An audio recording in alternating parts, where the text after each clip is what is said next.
Malien assalamu alaikum. Anga foli bi bla jamana dunye malien bi jien yoro jamana kono ani mali koka. Abalma ke do chornonje ouverture media la. Ambi aw fo ka wala yimando ka fo awye ouverture media la ante seke ante nyina nyu de fo awye korole. Na foli bi yoro malien ango nga amina uti awma. Wa o kofe ngo ama mabo mala. On est impartial. Malien ma be ko dikungu o kan jamana kono. On bi o mo be reçoit ni plateau kelen ka seka o lamay. An yo de fo awye an nasrola an yere balma an zomado ko kodo de kera la an yi kodo meaka malion ko o dimi kera ma wore ka on bo tigi wele ni ngana plateau kelen ka o ka se ka yere exprimer malion jamana kono ni kera o ma fasui I jugu bi chaya ni kera o ma fasui I kela baw bi chaya ni kera o ma fasui malion ngalon na suku bebe takadela nga ikala strat ikana yege malion I debe ba ko aladi on biya fantan kama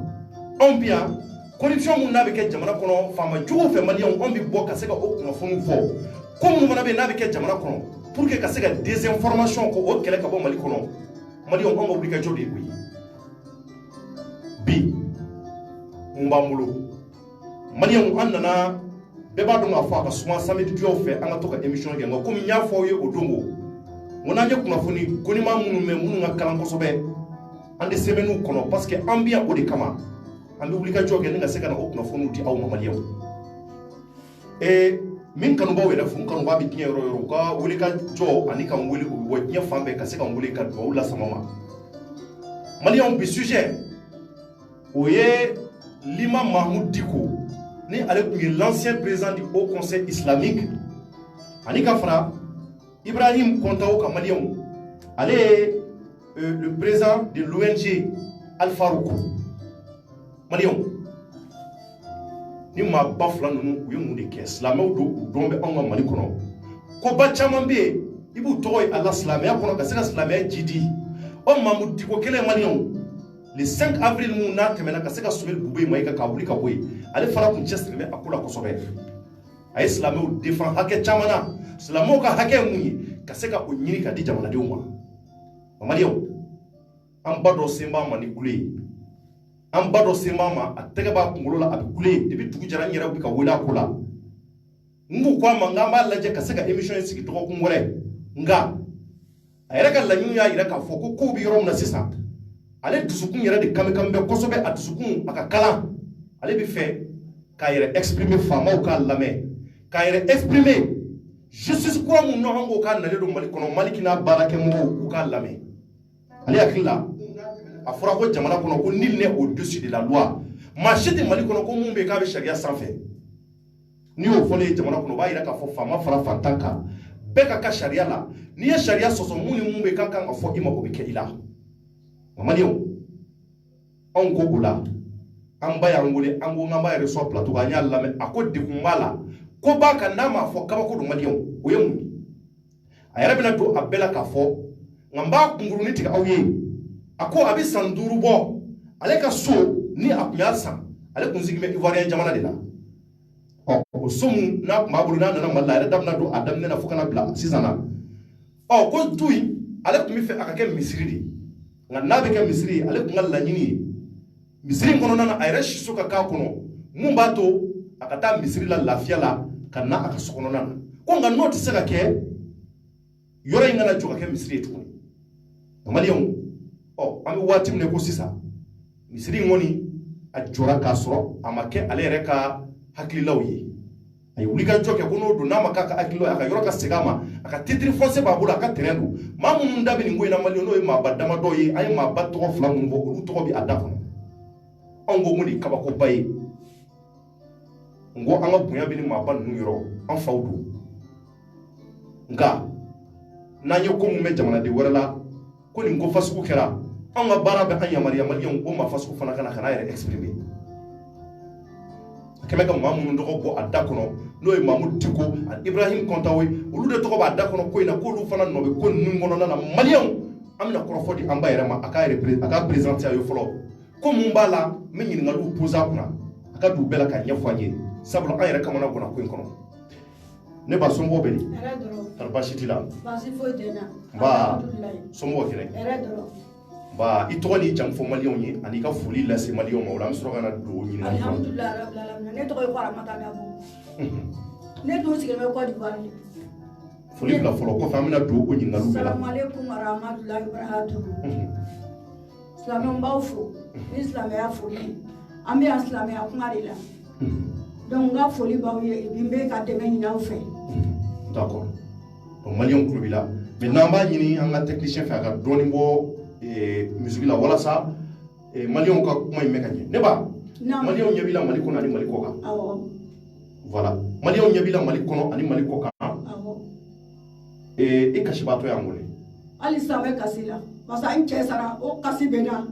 ne ni nche tum bene do akadi abe ko be to ndala me ko be to atala on de tamana nyon fe ka ta ijila 2002 an segnira kana ne ka fɛn bɛ kɛ misiri la jabɛti bɛna tension bɛna furudimi bɛna mais n'i ye seli ta dɔrɔn ko n taa misiri la dɔrɔn a tɔgɔ di ala bɛ lafiya di yan n'i ye yɛrɛ ye misiri kɔnɔ dɔrɔn n bɛ lafiya di donc cɛ de tun ye ne ka fɛn bɛɛ ye ne ni cɛ sufɛlen don dɔɔni bɔ voilà ne ko sɔn dɔɔni ne cɛ salela ne tora kelen n cɛ salen n tora kelen ne cɛ salela ne tora kelen ne denmuso ni cɛkɔrɔba dɔ de tun sigilen ɲɔgɔn kan ko Abubakari Mayiga a de kɛ nin na o Abubakari Mayiga ne de tun bɛ baro kɛ parce que silamɛ ɲumanba de don an bɛ baro kɛ ne y'a yala n ko ne kɔni ne jigi tigɛra parce que ne cɛ tɛ yen ne cɛ de tun ye ne ka fɛn bɛɛ ye. E ba i da de walasa an ka kɔrɔfɔ faamuya. ne cɛ de tun ye ne ka fɛn. i da de ala mɔgɔ maliyɛnw tulo b'a la walasa ne cɛ de tun ye ne ka fɛn bɛɛ ye an bɛnnen don ne cɛ yɛrɛ sari kosɔn bi bɛ kasi la parce que ne cɛ tun ma sa tɔɔrɔ min bɛ ne kan bi ne tun tɛ nin sɔrɔ kabini ne cɛ sara ne ye sɛgɛn sɔrɔ parce que ale tun ye ne ka fɛn bɛɛ ye. n y'a fɔ cɛkɔrɔba in na n ko ne ni n cɛ tun bɛnnen don misiri ka di ne ye n bɛ n ka farida 5 bɛ seli misiri kɔrɔ donc komi i nana n'i sigira jamana wɛrɛ la hali ka san 2 kɛ n'i nana Mali la i bɛ sɛgɛn ne dun ye san 30 ni kɔ de kɛ Côte d'Ivoire ne sigilen bɛ Dabour donc ni n ka faamuyali la e ni cɛ de tun bɛ Côte d'Ivoire ne ni cɛ de sigilen bɛ Côte d'Ivoire Dabour a ye san 30 de kɛ a ka ca ni san 30 ye an bɛ yen ala y'a kɛ an y'a mɛn ko denmuso kelen de b'i bolo awɔ denmuso kelen de bɛ n bolo a n'a denw d'accord mais maintenant o kɔfɛ an y'a mɛn ko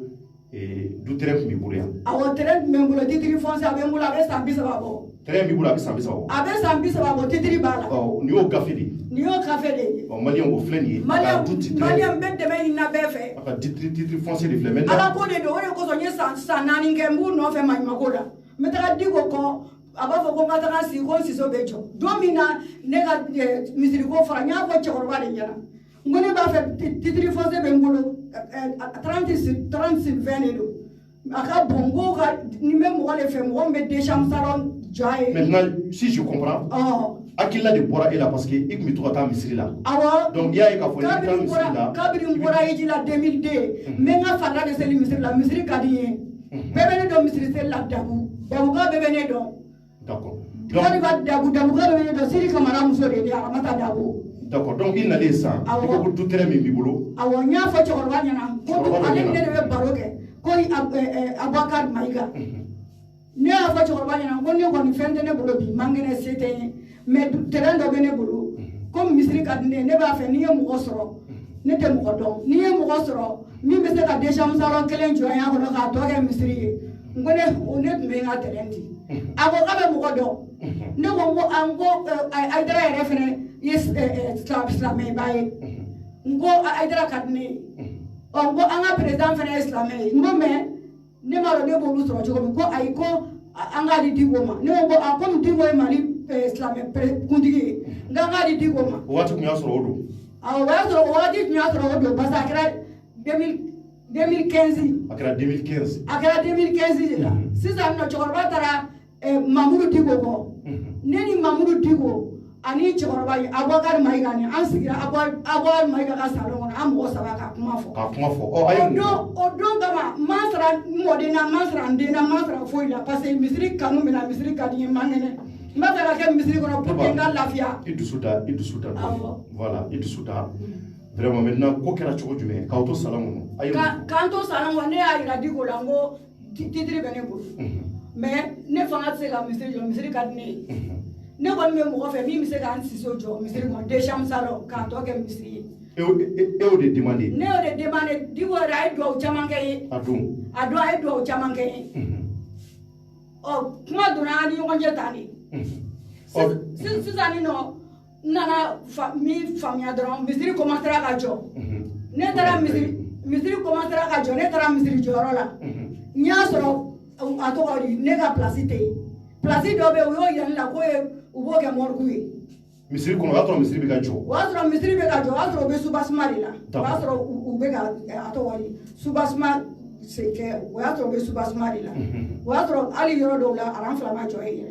We subasma ke ka ba maro yoro do la aran garan fla yoro do la aran saba. O joro o yoro nuna. Nye ni ngali ke ngoni mimbe ngoni ye jodi ko abe stati bo. Ko me ku ne ko ngobe ke munyo ku ba fe ka ke bo kuli. Ko fana ke morgu. Morgu ko be sumara ro. Mais e ka laɲini kun ye so ye. Ne ka laɲini kun ye kan ka sojo ye.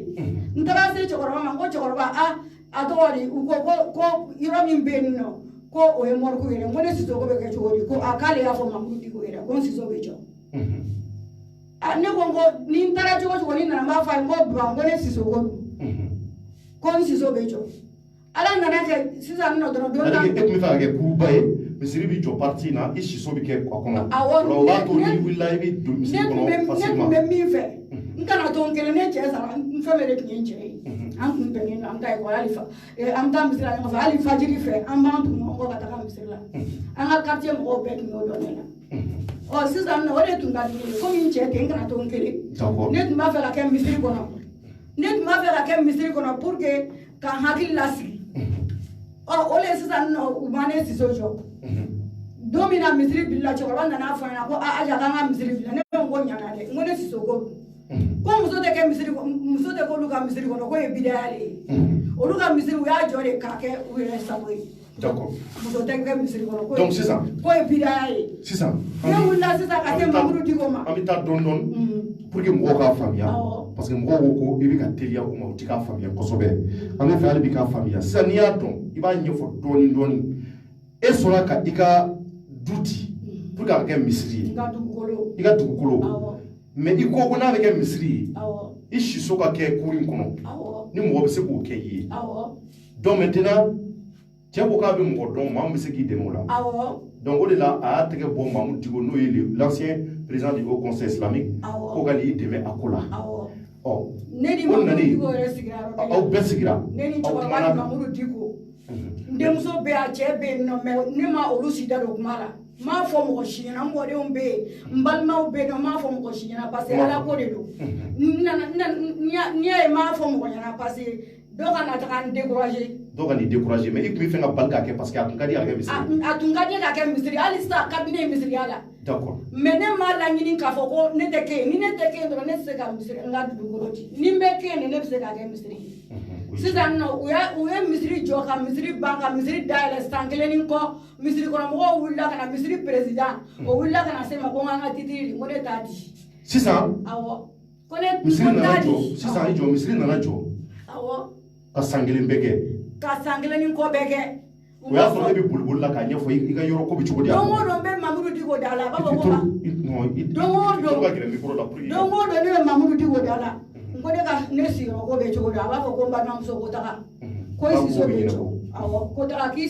Siso bɛ jɔ ni n taara cogo cogo kabiri n bɛ taga a bɛ kuma gɛlɛman fɔ n ye f'a laban na f'a tun bɛ wari di yan ko n ka a kɛ n pase ye a tun bɛ so ka 2000 di yan n bɛ ban a la. Nka ko ma se ka ɲɛnabɔ hali bi. Hali bi a ko ma se ka ɲɛnabɔ yanni cɛ in ka problème ka wuli a tɔgɔ di Ibrahim Kantao yanni problème k'a sɔrɔ k'a bɛ taga an bila Ibrahim Kantao fɛ yen an mɛn'o ko la a ma se ka taga an bila problème ye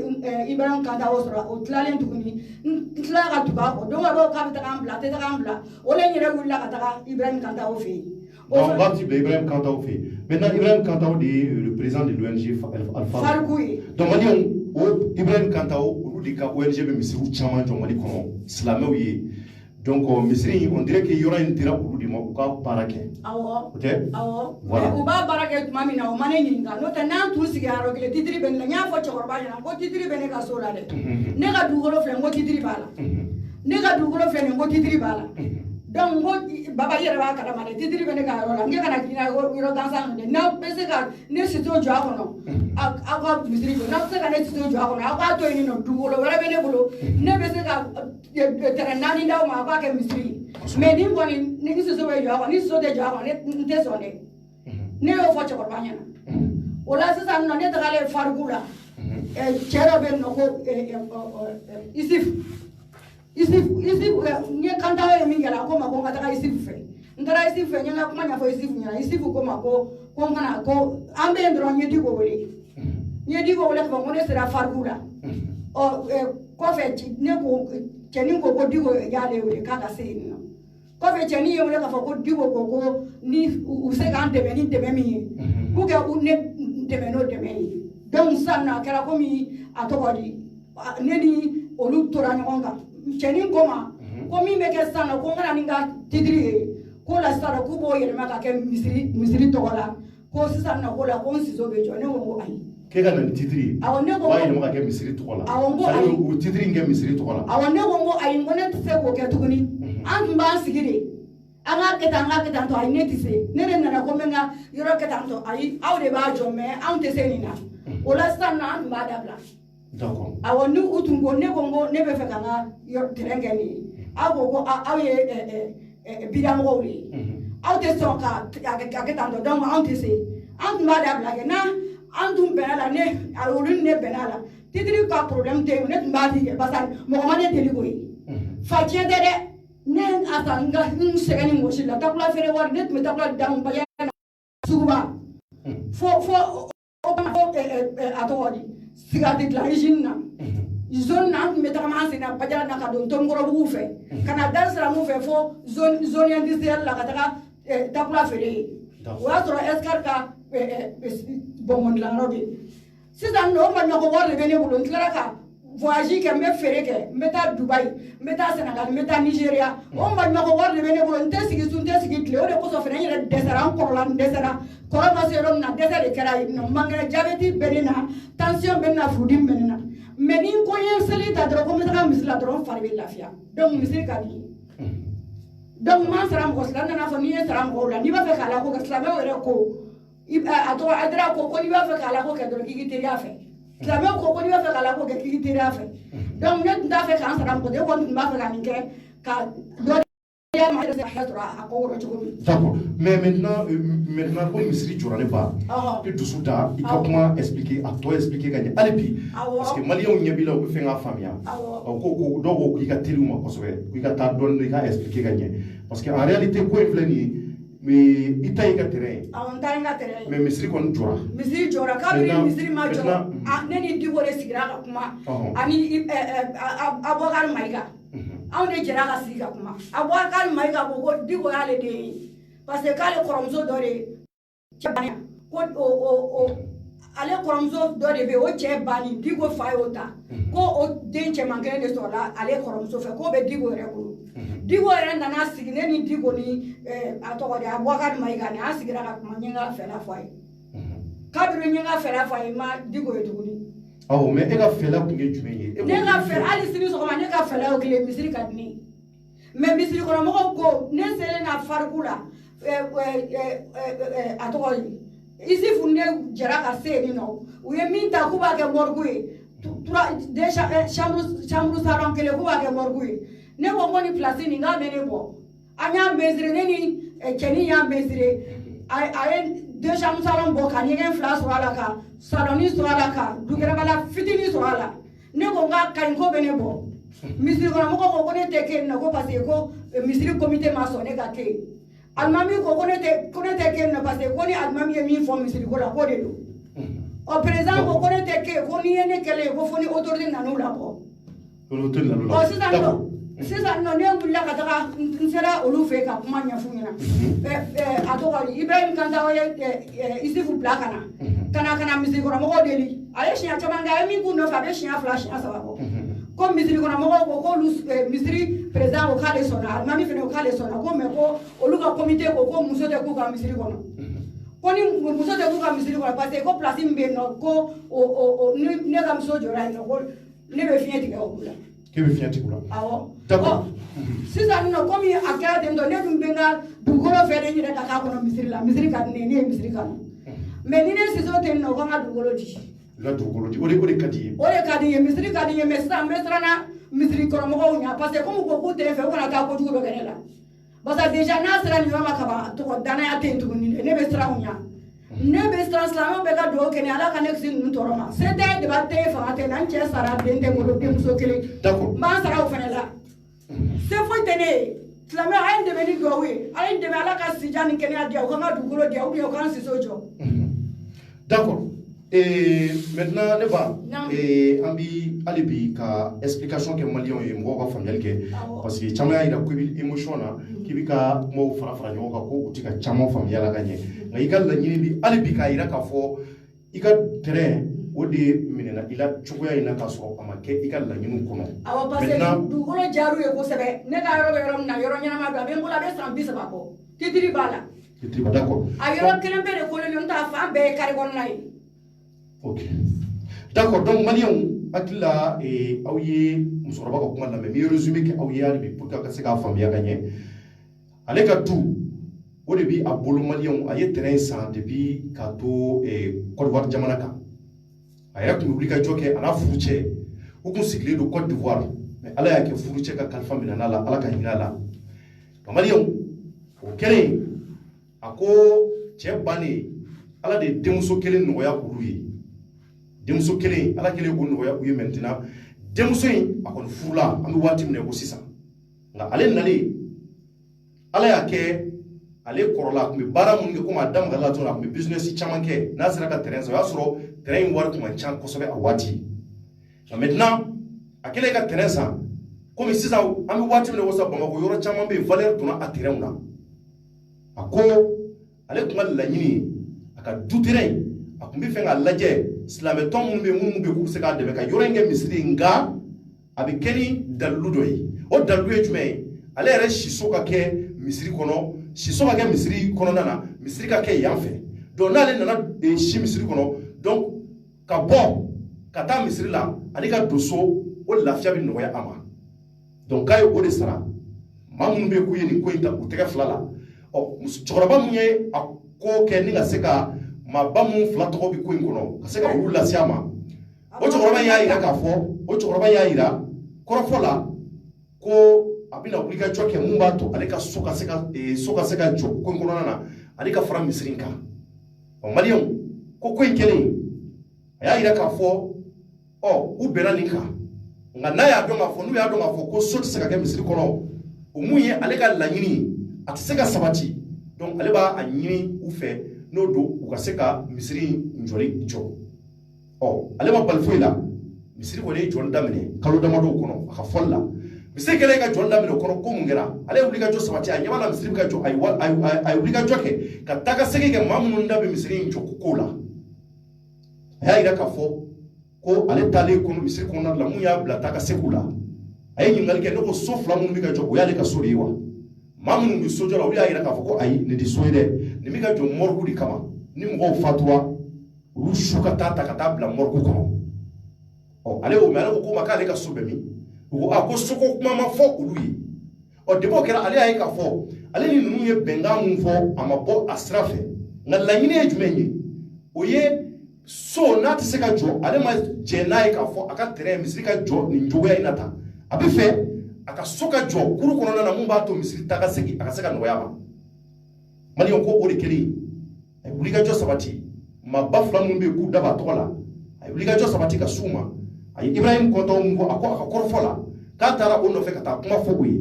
o ya sorla mamud diko fana kun ka bulika jo sabati mun ba to alibi aka hake ka seka segi ama ko ngol na ko ko mun ngira ale a patienter parce que ale tawo ta ko ta Ibrahim ko to voir ya fa tukumuna ka kuma fale ko na ikana voir kalo woro kono amba la ina me seka from sorala ni so be seka jo kono ne be na seka jo amba jate mine i parce que comme muso de revenir so injo misiri jawari ko muso de tado ne ko Ibrahim kanda ma muso au chawarba ko muso ke misiri ko bidai a ko muso anga ta don de ba anga na telia vitesse la son vota famia ko muso dɔ de misiri in joli wari bɔ. Ibrahim Kanta yɛrɛ ko muso de ne ko n ko misikɔrɔmɔgɔw ko ne ma misiri président ko muso de ye misiri in jɔ. Ne ko Ibrahim Kanta ma komi muso ye misiri jɔ muso min yɛrɛ ta ye ntɛnɛn donc aw bɛ musow palais la mun na Ala ye hakɛ min di musow ma aw b'a fɛ k'o hakɛ bɔsi musow la wa. Ala ma aw dɔɔninkɛlaw yɛrɛ ma fɔ kuranɛ kɔnɔ ko muso ni cɛ k'a bɛɛ ka kan Alako la wa. Donc muso de ta ye dugukolo ye muso de ye misiri jɔ mais munna muso ka kɛ o ye bidaya ye n'o don o kan ka dugukolo di yan. E y'o de laɲini. Ne y'o de laɲini cɛkɔrɔba ko ne ma ko a ka di ye cogo min na ko n k'a kɛ ten tɔ ko a tɔgɔ di mɔgɔ tɛ Bamakɔ yan Mali la min bɛ se ka misiri nin di. Ko hali cɛkɔrɔba ko ten ko hali ko n'a ka di ye cogo min ko n k'a kɛ ten ko hali président i bɛ ka président tɛ se ka misiri in di.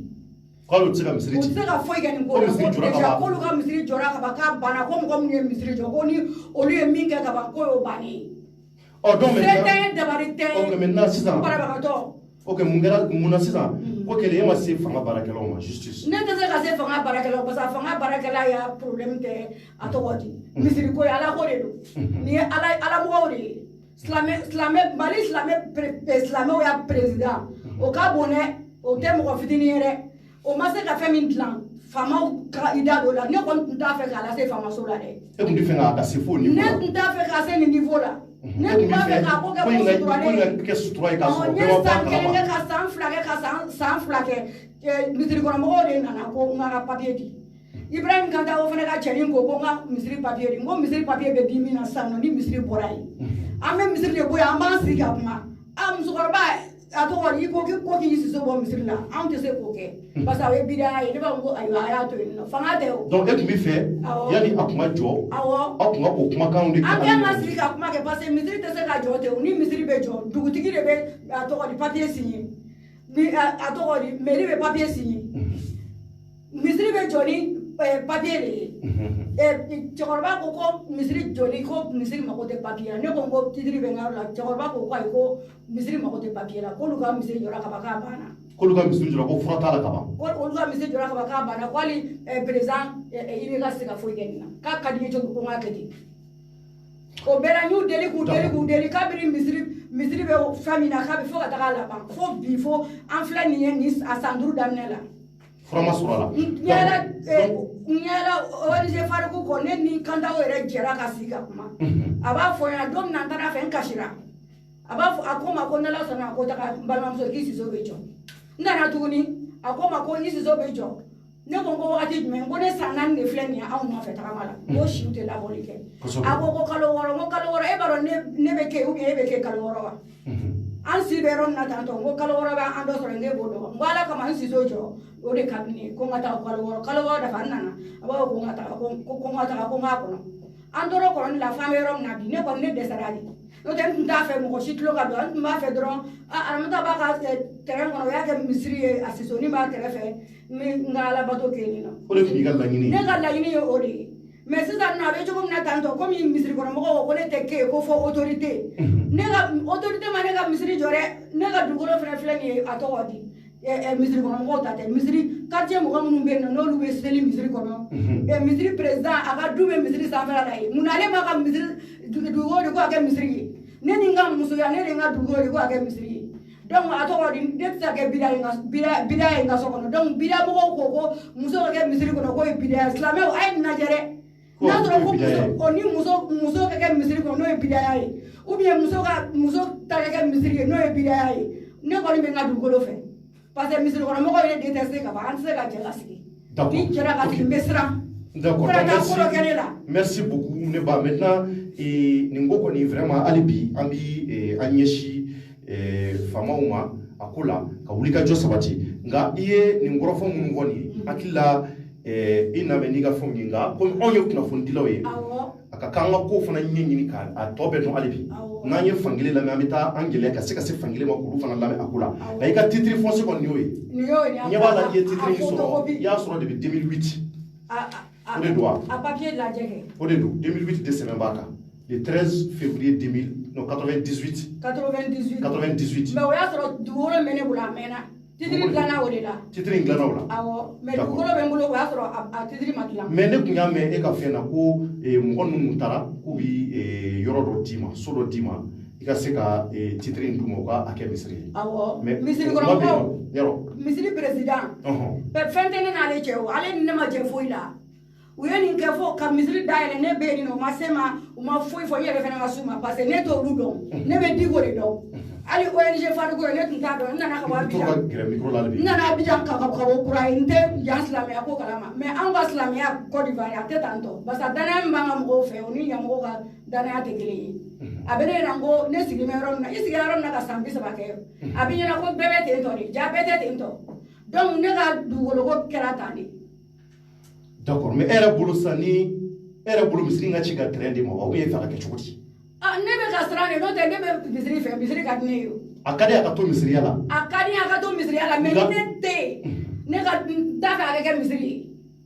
hali sisan ne bɛ yɔrɔ min na tan n taara ne bɛ misiri kɔnɔ mɔgɔw ɲɛ parce que u kana taa ko dɔ kɛ ne la olu ma ne ka misiri jɔ. Olu ma e dɛmɛ a ko la wa? U ma fɛn f'i ye wa misiri kɔnɔ mɔgɔw yɛrɛ? Misiri kɔnɔ mɔgɔw ne n'olu ma ne ni misiri président de kumana ani misiri alimami. Misiri alimami ko n'ale alimami ye min fɔ misiri kɔnɔ ko a bɛ kɛ ten de mais a tɔgɔ di président ko ne ma ko Madu Dabo wa président ko ne ma ko n'i ye ne kɛlen misiri in kɔnɔ ko fo ni autorité nanu labɔ ne ko ko ne ti bɔ ko fo ni autorité nanu labɔ ko fo autorité nanu labɔ ne ko autorité ma misiri jɔ Diko de ye misiri jɔ donc a tɔgɔ di ne tɛ se autorité ma parce que o fanga tɛ ne na. Kosɛbɛ ɔ mais maintenant olu y'o fɔ mais e ma a ɲɛfɔ misiri ɲɛmɔgɔw ye dans ce cas ko i mago bi i ka du de ka jɔ u bɛ ka mun k'o la olu ko de ko u ye place fitinin min yira nin ye ne ni Isufu de taara ka taga a suma a sera a ye deux chambres salon mais a ka dɔgɔn mais ne ko k'o bɛ ne bɔ ten misiri kɔnɔmɔgɔw ko n'o jɔra ko k'olu fiɲɛ tigɛ olu la. Ko bɛ fiɲɛ tigɛ olu la. ko a tɛ jɔ ko ne tɛ kɛ ko muso tɛ kɛ misiri kɔnɔ ko ye bidaya ye.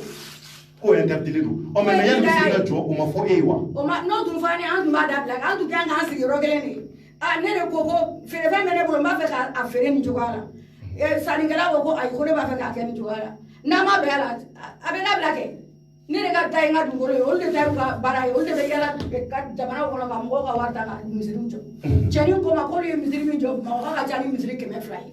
ne ko k'a ye misiri min jɔ Bamakɔ n'o ka ca ni misiri 200 ye yala o misiri 200 la est ce que aw y'olu jɔ sans papier wa aw y'olu jɔ papier t'o la wa. Aw ye misiri 200 min jɔ est ce que aw y'o jɔ papier t'o la wa n ko misiri tɛ se ka jɔ sans papier hali ni misiri jɔra sans papier i bɛ misiri a tɔgɔ di dugukolotigi ɲininka ne fana ka dugukolo ne den de don denmuso kelen de bɛ ne bolo n bolofɛn minnu filɛ nin ye n den de don n y'a fɔ cɛkɔrɔba ɲɛna n ko baba i t'i miiri ba ne filɛ nin ye so kɔnɔ yan ne kelen n kelen de bɛ mara foyi tɛ na e denw tɛ nin ye ko ka don i ka bɔ wa. donc ne bɛ fɛ i ka terrain kuma bila den ka kuma. ne tun b'a fɛ ne ka kɛ i ka terrain kɔnɔ ka n ka alabato kɛ yanni n bɛ sa. E tun bɛ fɛ i ka alabato kɛ i ka misiri kɔnɔ de yanni i ka sa. yanni i ka sa awɔ. ne ye ne kɔni sera yan nɔ ka nin fɔ ne dɛsɛlen de san 4 san 1 san 2 san 3 fo misiri kɔnɔ mɔgɔw caman kojugu olu ma misiri jɔ u ma foyi kɛ olu kɛra ne fɛ ko parce que ko a tɔgɔ ne ye muso ye ko ne somɔgɔw tɛ n fɛ ko somɔgɔ tɛ ne la donc ko ne ka papier d'olu ma k'olu bɛ du jɔlen ne ma ne ko foyi tɛ ne n'olu cɛ n ma deli ka s'aw ma ne bɛ taga misiri kɔnɔ ne bɛ seli ka bɔ ne jumadon dɔw fɛ n bɛ taga parce que tuma dɔ 40 de bɛ bɔ ne ka so ka taga misiri la n bɛna misiri kɔnɔ n bɛ n ka seli kɛ n bɛ bɔ n tɛ se mɔgɔ parce que fɛn tɛ ne ni aw cɛ fɛn bɛ ne ni min cɛ o ye Diko de ye fɔlɔfɔlɔ la yɛrɛ tant que tuma min na misiri bɛ jɔ la ne Farigu tɔ n bɛ mun dɔn n bɛ Abidjan n bɛ n ka boli la. mais e tun tɛ Farigu ko ne tɛ Farigu ne yɛrɛ aw bɛ n tɛ Farigu dɔn. ne tɛ ninnu si dɔn k'a fɔ ko nin ye ne y'o dɔn yan de n'o tɛ ne tɛ ninnu si dɔn n bɛ fɛn o fɛn dɔn dɔ b'i bolo yɛrɛ dɔ b'i bolo jigin mais k'a fɔ ko nin ye ne a yɛrɛ halala dugukolo min ye fɛn min mara ne den de don ne ka dugukolo nin ye ne tiɲɛ de ye. ne m'a di Diko ma dɛ ne m'a di Farigu fana ma ne ko de ko n bɛ k'a kɔnɔ n y'a di Ala ma mais o tun kan k'an ɲininka ni e bɛ k'a kɔnɔ n'o ye bidaya ye o tun b'a fɔ ko musokɔrɔba k'a n'o kɛra i tun b'i jɔ n'a ye a ka annuler. ne tun b'a fɔ n y'a fɔ cɛkɔrɔba yɛrɛ ɲɛna koyi nka ni misiri tɛ jɔ. ɔ mais e y'a fɔ cɛkɔrɔba mun ye. o de sisan i jɔ maintenant e y'a fɔ cɛkɔrɔba mun ye. awɔ n'o ye Mayiga ye. awɔ Abubakari Mayiga. ale k'i da gɛlɛn micro la pour que mɔgɔw ka ni bɛ to ka gɛlɛn micro la. Abubakari Mayiga. maintenant ale bɛ ka mun kɛ sisan. Abubakari Mayiga n bɛ to ka kasi a da la. a bɛ mun fɔ ale bɛ mun fɔ. don dɔ la n taara Diko fɛ yen nɔ a ko Diko ye mɔgɔba de ko munna ko ne bɛ taa Diko fɛ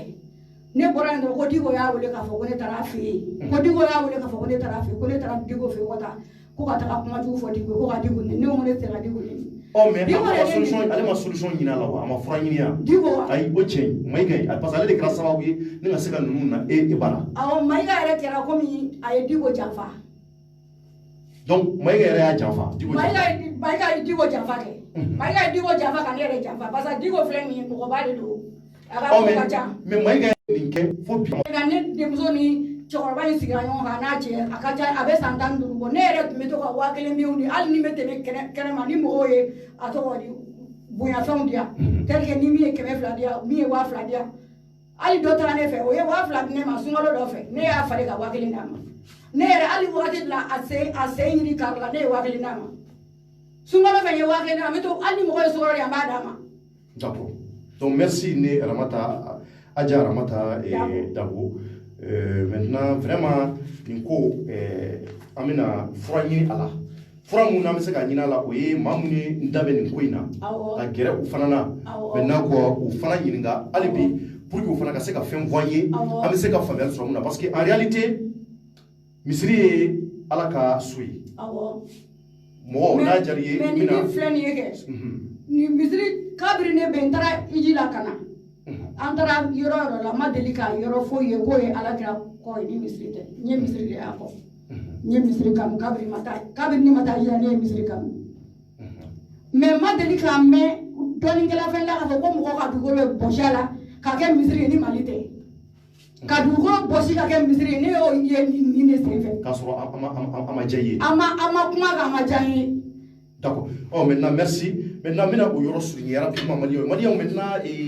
a yɛrɛ bɔra ka an ba kumakan mɛn n'o ye Adja Ramata Dabo ye a ye kuma minnu fɔ c'est à dire que ale ka kuma bɛ yɔrɔ kelen pewu de don a ka laɲini tun ye misiri in n'a tun bɛ jɔ a ka jɔ ni a yɛrɛ ka principe dɔ ye a tun bɛ ka condition dɔ de bila sen kan o condition tun ye mun ye ale bɛ fɛ misiri in a kɔni bɛ terrain di maa minnu bɛ se ka misiri jɔ a bɛ terrain d'u ma ale de ta don a ka terrain b'a bolo wa terrain bi Bamako nima yɔrɔ de la sa jama ka ca a yɔrɔ la kosɛbɛ a ka terrain n'i ko i b'a feere sa a bɛ taa miliyɔn caman na o sababu la a y'a yamaruya k'a fɔ ale bɛ fɛ terrain ka di misiriko la nka n'a bɛ kɛ ale ka laɲini ye a yɛrɛ si so o ka se ka jɔ a kɔnɔ so a ka jɔ misiri kɔnɔ an bɛ to k'a ye misiriw caman kɔnɔ Bamako yan i b'a sɔrɔ gardien ka so bɛ kɔnɔna na ɔ gardien b'a hakili to misiri la a datuguli ani misiri sécurité la donc ale ka laɲini tun ye komi ale cɛ fatura ale bɛna ɲɛ de si silamɛya ma donc ale bɛ fɛ pour que o silamɛya kun ka jidi ka ɲɛ ale ni misiri yɔrɔ ka jan kosɛbɛ donc ni misiri kun sera ka kɛ k'ale si so o kɛ misiri kɔnɔ ale tun bɛ taa ka segiw kɛ misiri ni ɲɔgɔn cɛ o b'a to ale b'a ɲɛsin a ka Ala wele ma nka Maliyɛnw a ko k'a ye nin kumakan mun fɔ ka ɲɛsin maa min kɛra sababu ye ni ka se k'a ni Mamudu Diko ɲɛ yira ani Ibrahim Kɔntaw ɲɛ yira Ibrahim Kɔntaw mun ni ONG Alfarku de y'ale ta ye olu de bɛ misiriw caman jɔ silamɛw ye jamana in kɔnɔ fan caman fɛ ni tilala d'accord ok n'an tilala an bɛ kɔrɔfɔ d'i ma i bɛ sɔrɔ ka o yɔrɔ souligner a la rapidement donc maintenant Ibrahim Kɔntaw ale de tun bɛ o kɛ donc maintenant musokɔrɔba a ko a ye nin kuma fɔ tan mais ninnu kɔni nana don a jigi kɔrɔ u bɛ fɛ ka misiri jɔ nka ni misiri jɔra maintenant a ko n'a sɔrɔla ale ka so tɛ se ka kɛ misiri kɔnɔ ale ma jɛn n'a ye tugun a ka kɛ misiri ye o tun ye ale ka laɲini ye donc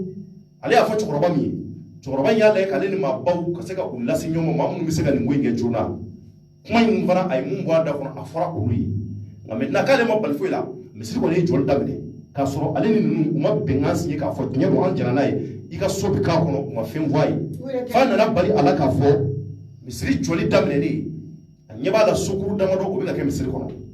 Maliyɛnw o sokuru damadɔ k'ale nana gɛrɛ de ka ɲininkali kɛ k'a fɔ nin sokuru damadɔ ye mun ye donc nin y'ale ka so jɔtɔ ye ko sogilannaw ko a ma ko ne ba nin t'i ka so ye so mun n'a bɛ ka jɔ mɔrigu don a dabɔra de ni maa mun n'a fatura o su bɛna bila a kɔnɔ yanni a ka taa kaburudon na a k'o balila ale la o kɛra ye Maliyɛnw k'a ye wulikajɔ sabati ni ka se ka maa minnu bɛ k'u da bɛ nin ko in na ka se ka olu lasɔrɔ k'u laɲini k'u ɲininka tari aw ni ne kuma bɛ nin kan ne tun bɛ fɛ a ka kɛ cogo mun na munna a ma kɛ ten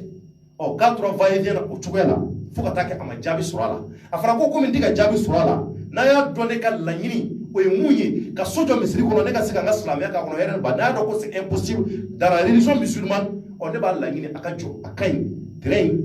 ne bɛ fɛ k'a bila ko wɛrɛ la tuguni a ka ɲi a ma bɔ n ka laɲini tun ye mun ye ni o ma se ka sabati a la ni o interdit mɛ silamɛya la ni ko bidaya don komi k'u yɛrɛ y'o de fɔ a ye ko bidaya don k'a man ka kɛ silamɛya kɔnɔ ko ni o don n'o tun fɔra a ye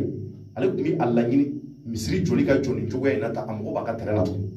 maliyɛnw ko nana kɛ tan fo ka taa kɛ ko daminɛna 2015 o 2015 kɔnɔ ka na 2016 la ale bɛ va et vient na négociation na u ka sabali a mago b'a ka terrain na ni sɔgɔsɔgɔ tɛ se ka jɔ a kɔnɔ a ka jɔ weleliw kɛra wulikajɔw kɛra a ɲɛsira maabaw ma ani maabaw ye ɲɔgɔn ye a ko la fo ka n'a kɛ maaba ninnu ko a ma sa ko a ka hakili sigi kalo 6 a ka kalo 6 d'u ma ale sɔnna kalo 6 ma ko kalo 6 dafara a ko a ka kɔrɔfɔla a taara Ibrahim Kɔntaw voir tuguni Ibrahim Kɔntaw ko a ma ko kalo 6 tuguni a kana u bɛ fura ɲini a la ni ka se ka so jɔ a ye misiri in kɔnɔna na maliyɛnw ko o kɛlen ale continue tuguni ka na o kalo 6 la parce que a bɛ ka espérer ka fɔ kuma mun n'a fɔra Ibrahim Kɔntaw fɔ ko so in bɛna jɔ a dan b'a la ko in a bɛna laɲini kɛ nka ɲɛ b'a la misiri dun bɛ ka jɔ fo ka taa fɔ a furula k'a ban pewu mɔgɔ ye seli daminɛ a kɔ misiri so ma jɔ a kɔ k'a sɔrɔ misiri ale ka terrain a kuru ka bon a dalen b'a la k'a fɔ ale ka so tun bɛ se ka jɔ a kɔnɔna na mun b'a to a k'a ka silamɛya kɛ ale nana to o va et vient na kalo 6 tout le temps kalo 6 bɛ fɔ a ye a ɲɛ b'a la k'a tɛ ka ɲɛnabɔ ko nin y'o san 5 de an filɛ ka don o la parce que ka taa 2015 la ni kana bila 2020 na o ye san 5 ye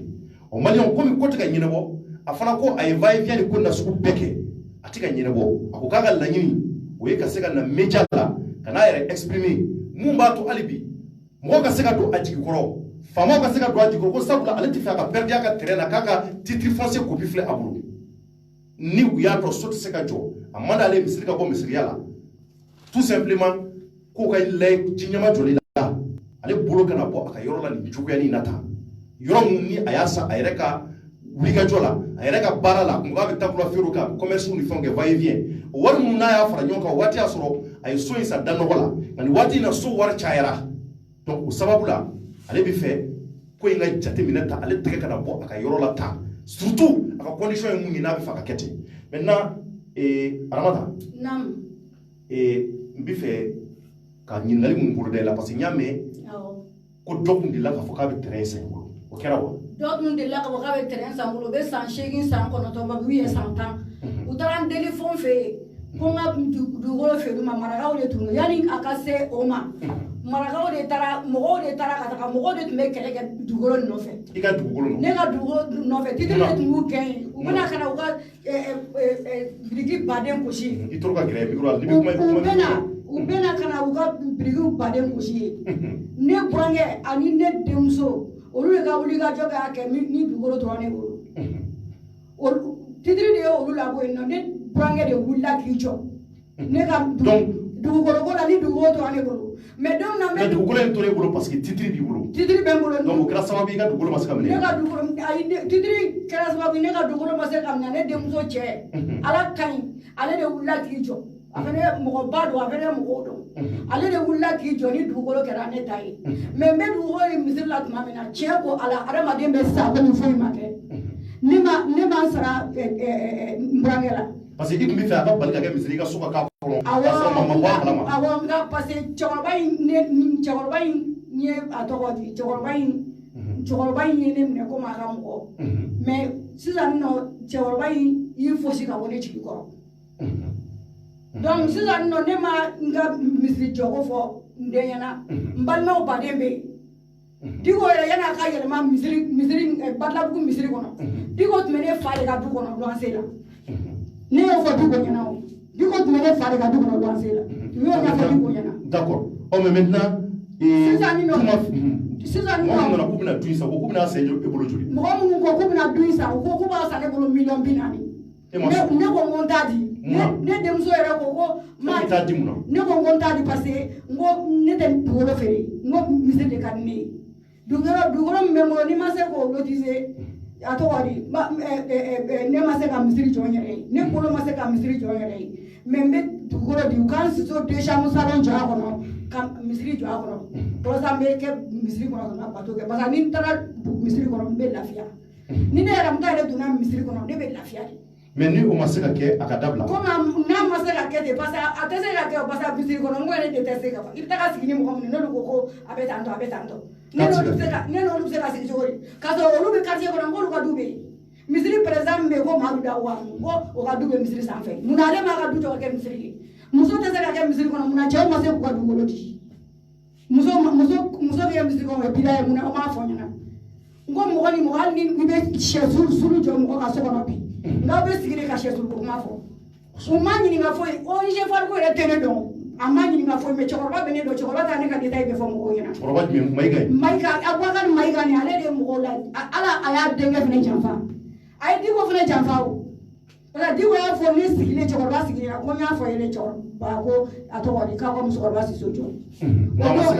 o don Diko ko ko n ka taga ni n taara cogo o cogo Diko ko ko n ka taga ko n balimamuso ko n b'i Siso jɔ ko n b'i Siso ka ɲɔgɔn bɛɛ k'a kɔnɔ ko taa ko n b'i Siso ko taga an tor'o la ka t'o la fo don min na n taara ONG Fariko la n taara ONG Fariko la olu fana bɛ k'a fɔ ɲɛna don o don ko taga kana kɔfɛ si dun ma labɔli kɛ donc ne tɛna se ka sa tantɔ ka n ka dugukolo to parce que nin tɛ misiri ye dɛ nin min filɛ nin ye misiri tɛ koyi nin ye sitaniya so de ye parce que a ma bɛn e ma i ka a ma bɛn ma parce que a ma bɛn ma kelen mɔgɔ minnu bɛ misiri kɔnɔ fɛnɛ olu ɲɛbɔlen bɛ ne hali mɔgɔ ninnu ye misiri jɔ olu ɲɛbɔlen bɛ ne ka terrain fɛ terrain de diyar'u ye ka tɛmɛ ne ka kɛ in kan ne dun fɛnɛ ka kɛ ne ma kɛ dɔrɔn ne tɛ n ka dugukolo di